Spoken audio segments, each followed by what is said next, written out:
క్రీస్తు నామంలో మీ అందరికి వందనాలండి. ఈరోజు నేను మీతో ఒక విషయం పంచుకోవాలనుకుంటున్నాను.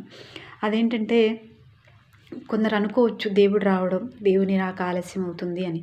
ఎందుకు అంటే అంత త్వరగా దేవుడు ఎందుకు రావడం లేదు అంటే దేవుడు ఆయన స్వహస్తాలతో మనందరిని చేసుకున్నాడు కాబట్టి ఇంకా క్రైస్తవేతరులు కానివ్వండి, మరి క్రైస్తవులను పిలువబడుతున్న వారిలో అవిశ్వాసులు ఉన్నారు, విశ్వాసులు ఉన్నారు.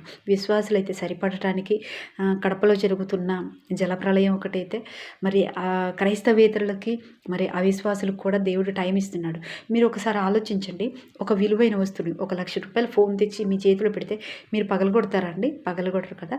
ఫోన్ కంటే విలువైన వాళ్ళం మనం కాబట్టి మనల్ని ఈ లోకం ఆశల్లోనే ఉండి మనం చనిపోవడం ఆయనకి ఇష్టం లేదు కాబట్టి ఆయన రాకడ ఆలస్యం చేస్తున్నాడు కాబట్టి మరి దినములు చెడ్డవే కనుక సమయం పోనీక సద్వినియోగం చేసుకోవాలని, జ్ఞానంలో నడుచుకోవాలని నేను సవినయంగా మనవి చేస్తున్నాను. Thanks for watching.